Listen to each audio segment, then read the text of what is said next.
Hi, my name is Becky Jennings, and this is the Responsible Parenting Podcast. I give you the transformational tools to stop reacting to your children in the moment and start responding with intention. Do you find yourself locked in a daily power struggle with your child?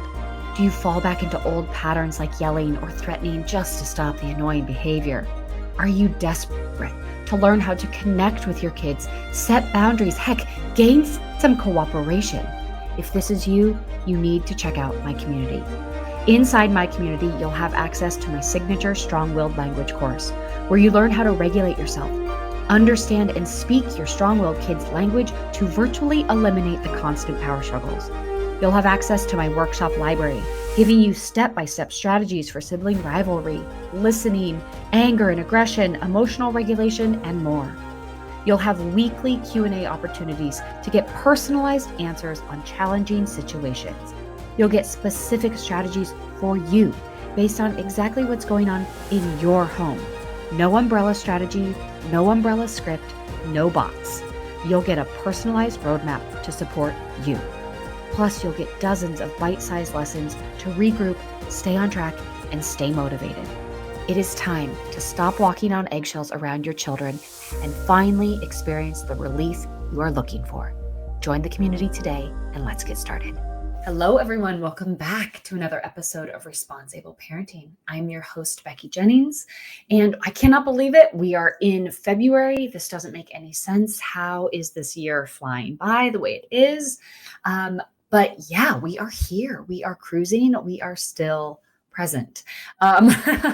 So a couple updates. I am in the middle of the 30-day regulation challenge that I have set up inside of my community. Now, if you are a member of the Responsible Parenting community, this is free for you.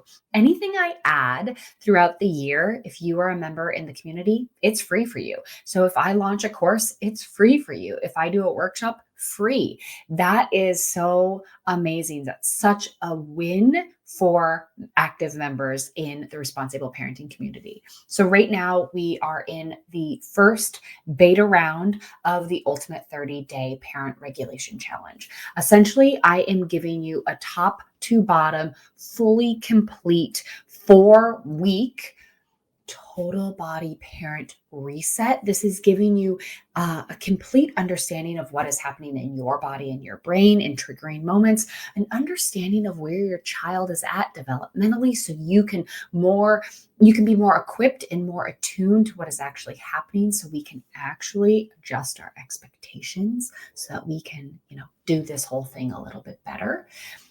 And then every single day, you are getting an actual strategy, a regulation tool that you can use and practice. You can fine tune your toolbox and be like, that one really worked, that one not so much. And you can really create like a library of tools that you can utilize for free, basically, because they're all within your own body. You don't have to have an external tool. You can use these things whenever you need. So right now I have a handful of people going through as beta testers. They're giving me feedback. We are going to refine this. We are going to create even more around it based off what they're asking for. So by the end of this, it will be even bigger, more robust, more informative, and that will be available to you soon. So that's a huge win, right? I'm going to be going over different attachment styles and play therapies that you can be using in parenting. That's going to be a new upcoming workshop, just a bunch of good stuff happening over there. So if you're curious, and I forgot to mention, every single week on Tuesday mornings at 9 a.m. inside of my community, you have access to me to talk and kind of go over anything that's happening. It's our group call. You can pop on, ask me any questions, get my feedback. We really flush out what is going on for you, get you some strategies. And if you're like, I'm not quite ready, I don't want to do that, then join my virtual meetup.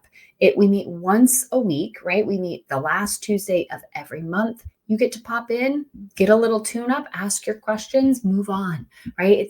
I have a lot of different things for you. So I'll link all of my stuff in the show notes so you can kind of go through and be like, I'm not ready for full commitment, but I do want a little bit here. I want a little bit more support here.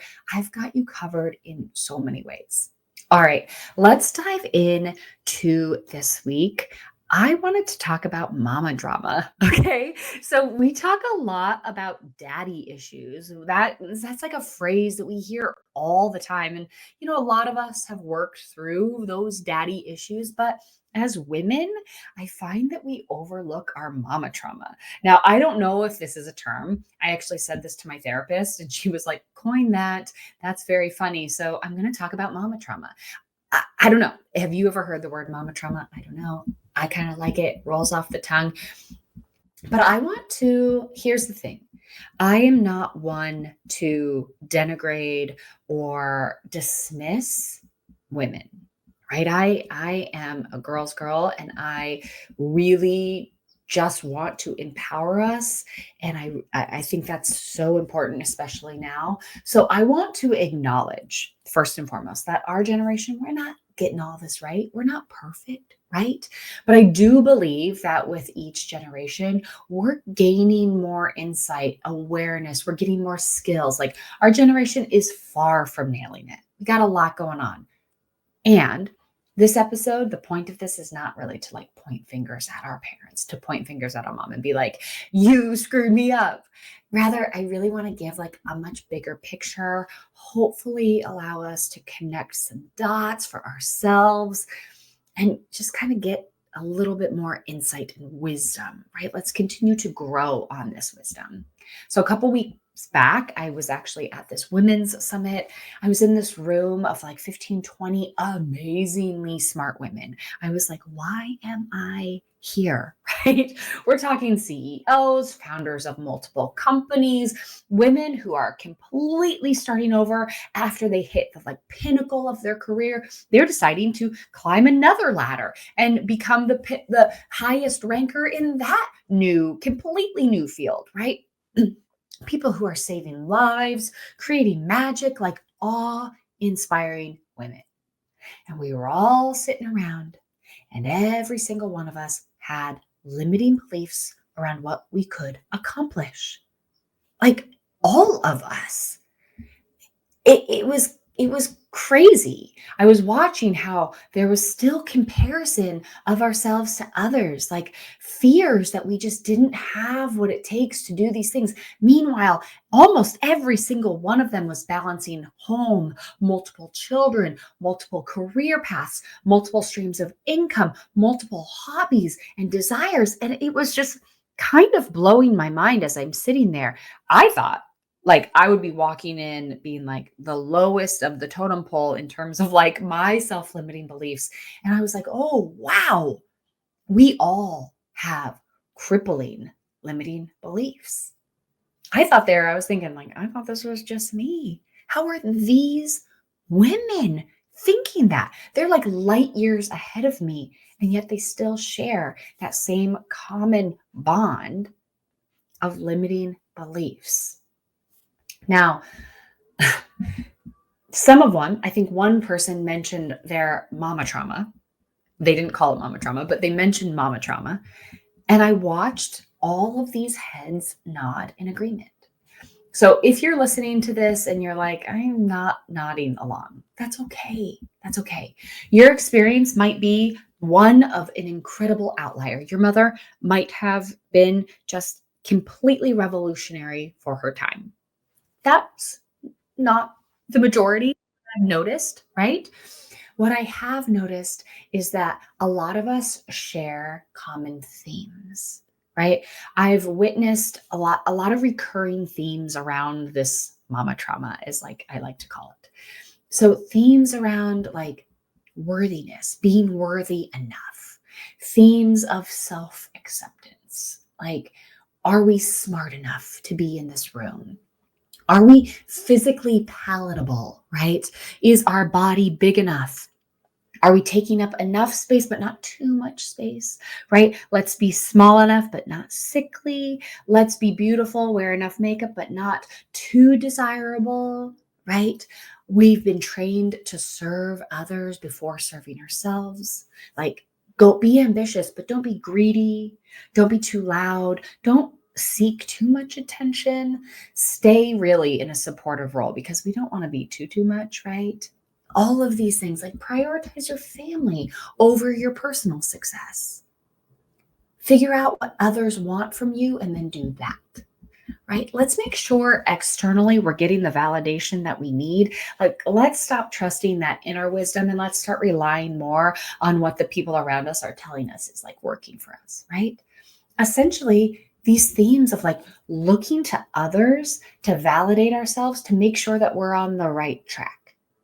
Now, I can speak from personal experience that I know hands down, my mom stopped physical trauma. She broke the physical trauma cycle that could have easily reached me. She stopped it. She never laid a hand on me. And I am so, so, so grateful for that I didn't have to break the physical abuse cycle. So shout out to my mom. Thank you so much for doing that. I hope that goes without saying that is monumental. But for many of us, our moms couldn't do all of the cycle breaking, right? They had a lot to contend with in their generation. A lot. Okay. So maybe they broke a lot of cycles that they could. We now are taking on, as this generation, I believe that as mothers, as women, right now, we're breaking a lot of the emotional challenges that we are facing, right? We're learning the language of the heart in a new way, right? We're learning how our brains process things. We're putting language to things we have yet probably never understood. We're learning how our children develop, and we're creating expectations that match their development, right? We are putting efforts in more than ever to love ourselves genuinely and authentically versus being told how we're supposed to from commercials and magazines and TVs and the talking heads telling us how we should love ourselves. We're doing all of that so that we can turn around and teach our children that. And yes, it is easier to point the finger at our mother and say, you messed me up. But I learned in elementary school, if you point your finger at somebody else, you have 4 fingers pointing right back at you. So, as what I do all the time is I talk about how it is our job to look internally at the challenges and the struggles that we are having, right? It is our job to look at our mama trauma, not with the intent to blame, to unload, right? To make it all their fault so that we don't have to do anything, because that's easier, right? If you've noticed a theme about me, I tend to not take the easier path. Right? I tend to get into the emotions and all the challenges of it and see what I can really learn from that, because that's where the wisdom is, right? Rather, can we see what happened from, we don't have to look at it from like a non-emotional place. We can still have emotions around what happened, but it is important to create a cohesive narrative around what happened and take out that power, take out the power of that trauma and place it back into our hands to shape and to mold our lives in a way that we truly, truly desire. If your mom broke through some generational cycles in the environment that she grew up in, good for her. And if she didn't have the capacity to break them, and some are still impacting you today, how can you release that power that she has? How can you resist the urge to stay stuck in that blame game? Because honestly, that is only re-traumatizing you over and over again.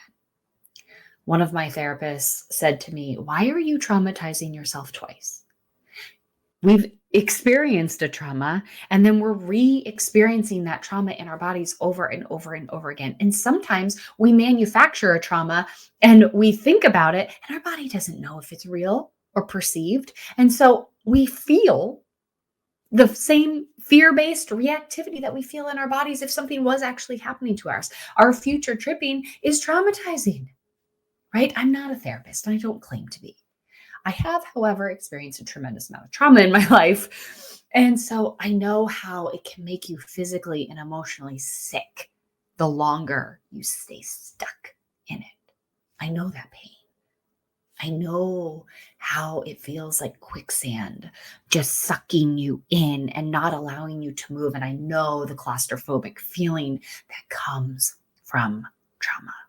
When dealing with frustrating behavior, yelling can quickly become our default way of handling things. But since you're listening to this podcast, I know you're looking for a better way. That's why I created my free guide to help you get out of the yelling cycle. This 6-part free guide gives you the foundational information to start breaking the toxic yelling cycle. Click the link in my show notes to get your free guide today. This might be the hardest cycle to break as parents, but I have your back, and together we can change the way we respond. So how can we accept what has happened? That doesn't mean we agree. That doesn't necessarily mean you have to forgive. That doesn't mean that you're allowing it. No. It's creating a cohesive narrative, which means, yes, I understand it happened and I'm going to grow past it.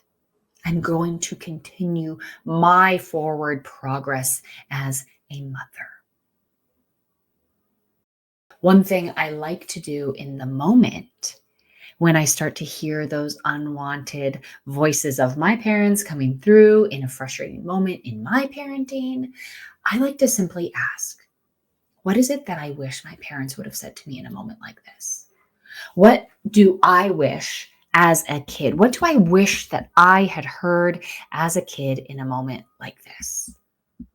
And a lot of the times, the voice that comes in from my inner child, my inner wisdom, is to say, I'm a kid. This is normal.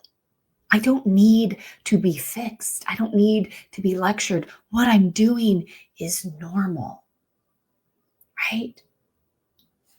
So what do you wish your parents, your mama, said to you?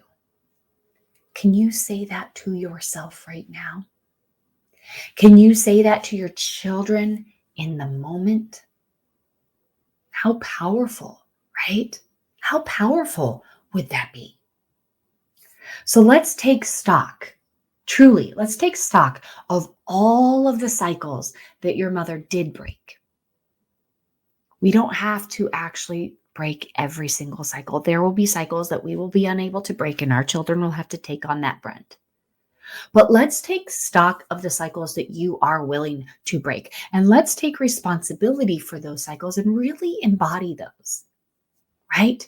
Let's take responsibility for the cycles that are still left up to us to break today. And today, take steps forward to releasing what is not ours. That is your mother's. Release that. That is hers. That is hers to hold. And whether or not she chooses to grow from it, whether or not she chooses to stay stuck, that's her choice. But today, you get to choose what cycles you would like to take ownership of, what cycles you want to move forward with, so that your children do not have to take on that burden as well. So what is that for you? Which one is that for you today? I leave you with that question to ruminate on and think about, and I will see you next week. Thank you for listening to the Responsible Parenting Podcast. If you like what you heard, please take a moment to rate, review, and subscribe. If you know someone who would benefit from this podcast, I'd be honored if you'd share this episode with them. Until next time, know that you are enough, you are capable, you've made it through all of your hardest days, and we will keep growing on this parenting journey together. This podcast was produced by Kim Kelty and myself, Becky Jennings, and edited by the Kelty Method, Branding and Podcasting.